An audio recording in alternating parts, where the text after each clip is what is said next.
Bonjour les graphes et bienvenue à cette nouvelle vidéo. Alors qui dit début d'année dit tout simplement nouvelle résolution. Alors bien entendu l'idée c'est toujours la même chose, c'est de acter les résolutions. Donc le but de cette vidéo c'est vraiment en fait que vous actiez vos résolutions et l'une des meilleures manières je dirais d'acter les choses en fait c'est de les écrire. Parce que se dire les choses, bon c'est les paroles, ça part en l'air et puis demain, après-demain, on s'en souvient plus, et puis nos résolutions, voilà, on n'agit jamais dessus. Par contre, si vous les écrivez, si par exemple vous utilisez les commentaires de cette vidéo-là pour marquer vos résolutions, et bien au moins ça vous fait un écrit. Ça fait un écrit dans votre subconscient qui va faire en sorte, voilà, de pouvoir acter les choses et derrière ça va être beaucoup plus, je dirais, difficile de vous mentir à vous-même en vous disant bon ben j'ai pas appliqué ce que je voulais faire, tant pis, c'est pas grave, etc.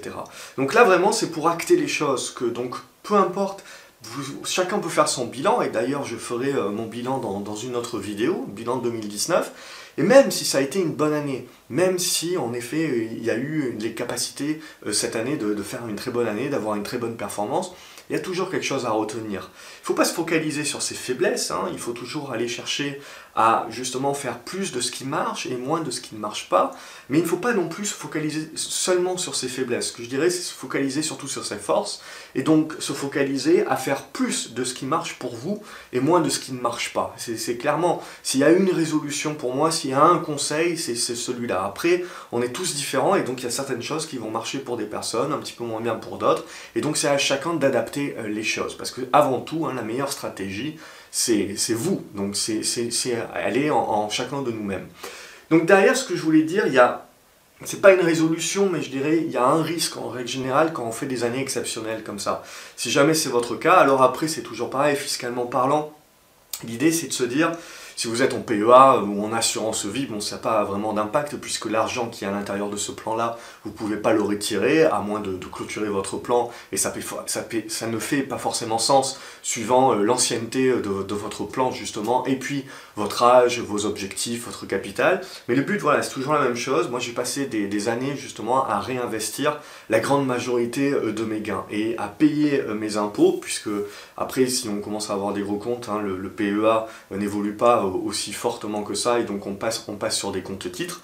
Et puis là, vraiment, le point important, justement, c'est que pour toutes les personnes qui sont en compte titre et qui ont énormément gagné cette année, l'important, c'est de rester les pieds sur terre. L'important, c'est de vous dire, il y a un point essentiel, c'est que tout ce que vous avez gagné en 2019, ou potentiellement tout ce que vous n'avez pas encore gagné et qui est de la plus-value latente. Alors déjà, il y a un premier risque, c'est tout ce qui est en plus-value latente, ne pensez jamais que c'est des plus-values qui sont assurées. On peut très facilement reperdre ces plus-values-là. Tant que c'est pas vendu, c'est pas gagné. On dit souvent, tant que c'est pas vendu, c'est pas perdu. Ça, en règle générale, c'est la meilleure façon de se planter. Mais moi, je dis souvent, c'est tant que vous n'avez pas vendu, vous n'avez pas gagné. Donc les plus-values latentes, elles n'existent pas, et ça aussi c'est une erreur que font beaucoup de gens, de voir leur compte avec des plus-values latentes et puis de s'auto-suggérer que c'est des gains qui sont déjà intégrés. Ce qui fait que derrière, quand ces plus-values latentes là, elles commencent à baisser parce que les actions commencent à consolider, et bien comme elles n'ont pas envie de perdre ces plus-values latentes là parce qu'elles avaient acquis le fait comme quoi ça leur appartenait, eh ben, elles ne vont pas respecter les plans et elles vont vendre ces actions-là pour voir acter des plus-values latentes.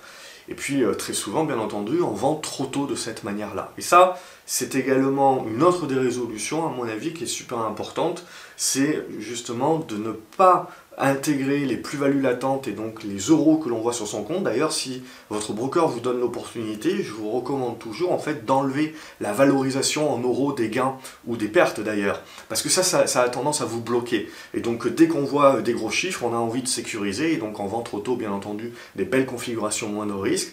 Et dès qu'on voit des chiffres en effet de pertes qui sont importantes, et ben on a tendance à pas vouloir couper la position, parce qu'évidemment ben, ça fait mal, on le sait bien, hein, émotionnellement parlant. Pourquoi la majorité des gens ont du mal à couper des positions avec des grosses pertes? Et ben c'est parce que justement ça vous fait acter cette perte-là, et puis c'est douloureux émotionnellement d'acter ce genre de perte-là. A contrario, de quand vous avez un petit gain ou même un gros gain, on a tendance à tout de suite vouloir sécuriser, et ça bien évidemment c'est le contraire qu'il faut faire, couper les pertes le plus rapidement possible, et laisser justement voler de leurs propres ailes tous ces trades qui fonctionnent très bien en mode moindre risque. Et donc pour moi, je dirais une astuce, si votre broker vous laisse le faire, c'est d'enlever les valorisations en euros, justement, les gains latents ou les pertes latentes en euros, et de garder juste les pourcentages. Donc juste vous dites, voilà, je suis en gain de 10%. Et après la gestion du risque, hein, comme je vous l'ai toujours expliqué, c'est par la taille de la position. Et bon, on va pas faire un petit topo là-dessus, mais donc pour revenir justement à ce point essentiel, n'hésitez pas voilà, à marquer, vous, quelles sont vos résolutions pour votre trading par rapport à votre bilan, par rapport à ce que justement vous avez pu apprendre cette année, dans les commentaires, comme ça va vous permettre de bien les ancrer, et puis de pouvoir y revenir éventuellement pour ne pas vous mentir à vous-même. Et puis derrière, donc le point essentiel, voilà, c'est fiscalement parlant. Faites attention, des plus-values latentes ne sont absolument pas des plus-values que vous devez considérer comme gagnées. Tant que c'est pas vendu, c'est pas gagné. Et de la même façon, lorsque vous avez vendu et que vous avez gagné, et que donc vous avez fait des plus-values cette année, n'oubliez pas que vous allez devoir, surtout sur compte titre, vous allez devoir payer des impôts sur ces plus-values-là. Et vous allez devoir les payer, ces impôts-là, dans plusieurs mois. Et donc, il faut éviter le drame, et je le vois assez souvent, ce drame-là, c'est de personnes justement qui vont réinvestir la totalité de ce qu'ils ont gagné sur leur compte titre, et qui vont derrière, par des aléas de marché X ou Y, reperdre une bonne partie de ces gains-là. Et là, la problématique, c'est que les impôts vont arriver derrière, et qu'il va falloir payer ces impôts.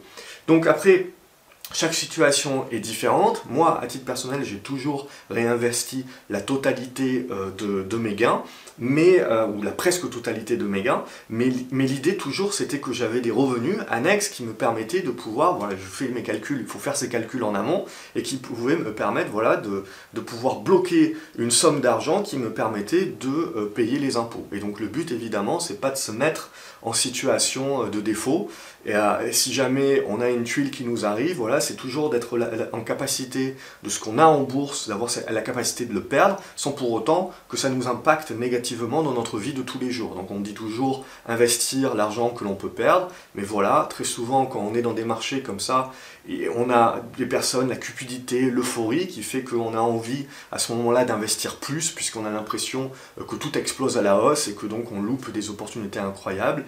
Et c'est justement là où il faut être prudent, justement, et ne le faire que si vous avez cette capacité de pouvoir bloquer l'argent des profits que vous allez devoir payer dans quelques mois aux impôts. Sinon, bien entendu, ça va créer des problématiques émotionnelles là aussi, quand on commence à investir de l'argent et qu'on commence à reperdre des gains et qu'on commence à s'inquiéter du coup de comment on va payer les impôts de l'année d'avant, alors qu'on a reperdu ces gains-là entre-temps. Là, ça fait très très mal au mental, au portefeuille bien entendu, mais surtout au mental et au capital confiance. Et ce que je vous répète très souvent, c'est que non seulement il faut protéger le capital financier en bourse, mais il y a un capital qui est encore plus important à protéger, c'est votre capital confiance. Parce que c'est celui, quand on se prend une tuile, qui, si on conserve ce capital confiance-là, c'est celui qui permet de rebondir en évitant justement de tomber dans les travers émotionnels. Donc je voulais profiter justement de cette première vidéo de l'année pour faire en sorte que vous actiez dès maintenant certaines résolutions pour votre trading, à vous, que vous l'écriviez dans les commentaires, et pour vous rappeler, pour les personnes voilà, qui sont sur du compte titre, etc., et qui ont fait de très beaux gains cette année, de ne pas devenir euphorique, de pas partir maintenant en mode je sais tout, et du coup de réinvestir plein pot, de sortir tout votre argent de tous vos livrets X ou Y, et de commencer à investir de l'argent que vous n'aimeriez pas perdre, surtout en pensant dans plusieurs mois que vous aurez des impôts sur les gains de 2019 à payer. Donc n'oubliez pas ça, ne vous faites pas piéger parce que ça devient très rapidement un désastre, non seulement pécunier, mais surtout un désastre pour le mental, et ça, derrière, c'est très très compliqué de s'en relever. Voilà, j'espère que vous avez apprécié cette vidéo. Si tel est le cas, n'oubliez pas de la partager et de mettre un pouce en l'air, ça fait toujours plaisir. Abonnez-vous à la chaîne si ce n'est pas déjà fait, comme ça, vous ne loupez pas les prochaines vidéos. Quant à moi, je vous retrouve dans les commentaires pour lire ensemble vos résolutions, et je vous dis à la prochaine vidéo où on fera un bilan de mes performances, de mes résultats sur 2019, sur le mois de décembre également. Et on ira, comme d'habitude, beaucoup plus loin là-dedans, au-delà des performances, et quelles sont les leçons qu'on peut retenir. Et comme d'habitude, c'est qu'est-ce qu'on peut retenir qu'on a mal fait, mais surtout, qu'est-ce qu'on peut retenir qu'on a bien fait, parce que c'est sur là-dessus qu'on va devoir se focaliser, et trade après trade, jour après jour, avec de la discipline, tendre vers justement un optimum. Le 100% n'existe pas, mais tendre vers un optimum, de toujours réaliser plus de ce qui marche, et moins de ce qui ne marche pas. Excellente journée à vous les graphes, et à la prochaine, salut!